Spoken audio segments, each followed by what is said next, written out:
অগ্নিজিৎ মুখার্জির বিরুদ্ধে গিয়ে ঝর্ণার কেস লড়ছে গীতা। সম্পূর্ণ জানতে দেখতে থাকুক। গল্পের শুরুতেই দেখা যায় মায়েক তো প্রচণ্ড ভয় পেয়ে রয়েছে। মায়েকের সাথে খুব ভালোভাবে কথা বলতে থাকে অঙ্কিত, আর মায়েককে জানায় কোনো ভয় পাওয়ার কোনো কারণই নেই, আমি আছি, তোমার গীতা বৌদি আছে। তোমার গীতা বৌদি তো অনেক অসাধারণ একজন মানুষ, যেভাবে তোমাদের বাড়ির মেয়েকে সঠিক বিচার পাইয়ে দিল, এটা কিন্তু যে কেউ পারতো না মায়েক।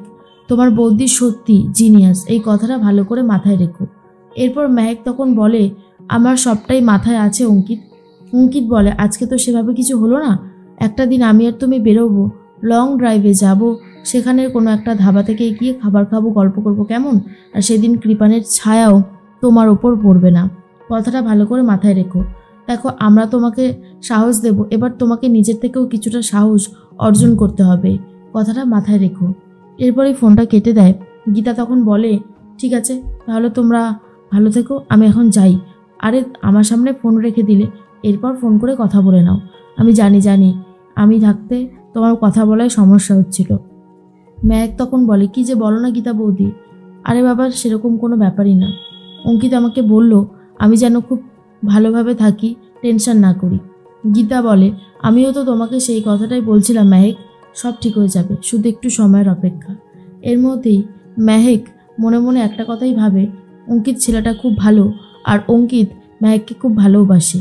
পরের দিন সকাল হতেই বড়বাবুর কাছে চলে যায় গীতা, আর গিয়ে ঝর্ণা দেবীর স্বামীর কেসটা নিয়ে কথা বলছে। আর বড়বাবু বলে, ঝর্ণা দেবীর স্বামী সঞ্জয় বাবু আর এই জগতেই বেঁচে নেই, তাই ওনাকে চাইলেও খুঁজে বার করা যাবে না। গীতা তখন বলে, কি বলছেন বড়বাবু? বড়বাবু তখন বলে, হ্যাঁ, আমি একদম ঠিক কথাই বলেছি। আর এই যে কেসের ফাইল, এটা দেখুন, তাহলে বুঝতে পারবেন। ডেটের পর ডেট দিয়ে গেছে, কিন্তু কোনো কাজই হয়নি। আশা করি আপনি আমার কথাটা বুঝতে পেরেছেন। অগ্নিজিৎ মুখার্জি শুধু ডেটের খেলা করেছে। তখন গীতা বলে, ভুল করছেন বড়বাবু, এটা কেসের একটা নিয়ম, এটা এইসব বললে কিন্তু হবে না। বড়বাবু বলে, অগ্নিকন্যা, আমিও তো পুলিশের চাকরিটা করছি অনেক বছর হলেও, কিছু হলেও অভিজ্ঞতা আমারও আছে। তার মধ্যেই গীতা বলে, সেটাই তো বুঝতে পারছি না। আর এদিকে কৃপান, সে কিন্তু অত্যাধিক জ্বালিয়ে চলেছে। কি হবে বড়বাবু, আমি সেটাই ভাবছি। লোকাল থানায় আমি যদিও অভিযোগ জানিয়ে এসেছি, তবে আজকাল তো আর বিশ্বাস নেই। আজকাল মানুষ ভালোবাসা না পেলে অনেক বেশি হিংসাত্মক পরায়ণ হয়ে ওঠে। মেহেকের জন্য যে কোনো মুহূর্তে কৃপান অনেক বড় একটা বিপদ ডেকে আনতে পারে। তখন বড়বাবু বলে, সেটা তো বুঝলাম, কিন্তু আপনি এই ঝর্ণা দেবীর কেসটা থেকে বেরিয়ে আসুন। এই কেসটাতে আপনি থাকবেন না, এটা দিন দিন কিন্তু অনেক কমপ্লিকেটেড হয়ে যাচ্ছে। আর এই কথাটা শুনে নিয়েছিল ঝর্ণা, আর বলে, আমার স্বামী আর বেঁচেই নেই, এই কেসটা আপনি আর লড়বেন না, সব শেষ হয়ে গেল আমার।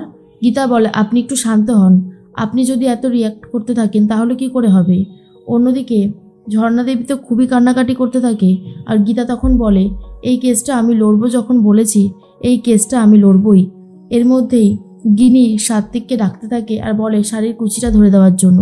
সাত্বিক তখন বলে, শোনো, আমি তোমার শাড়ির কুচি টুচি ধরতে পারবো না, একদম আমাকে এই সমস্ত কথা বলবে না, আমি কিচ্ছু করতে পারবো না। আর তখনই অগ্নিজিৎ মুখার্জিকে ডাক দেয় গিনি, আর বলে, দেখুন বাবা, আপনার ছেলে আমার শাড়ির কুচিটা ধরে দিচ্ছে না। আর তখন অগ্নিজিৎ মুখার্জির ভয়ে শাড়ির কুচি ধরে দেয় সাত্বিককে কাছে আনার জন্য গিনি অনেক চেষ্টাই করে যাচ্ছে। রাত হতেই অগ্নিজিৎ মুখার্জি ফ্রিজের মিষ্টিগুলো খেতে শুরু করে। পদ্ম এসে বলে, বড়বাবু, আপনি একদম মিষ্টি খাবেন না। আর এর মধ্যে গীতা চলে এসে বলে, ঝর্ণার কেসটা কিন্তু আমি লড়ছি বাবা। অগ্নিজিৎ মুখার্জি একদমই চায় না গীতা এই ঝর্ণার কেসটা লড়ুক।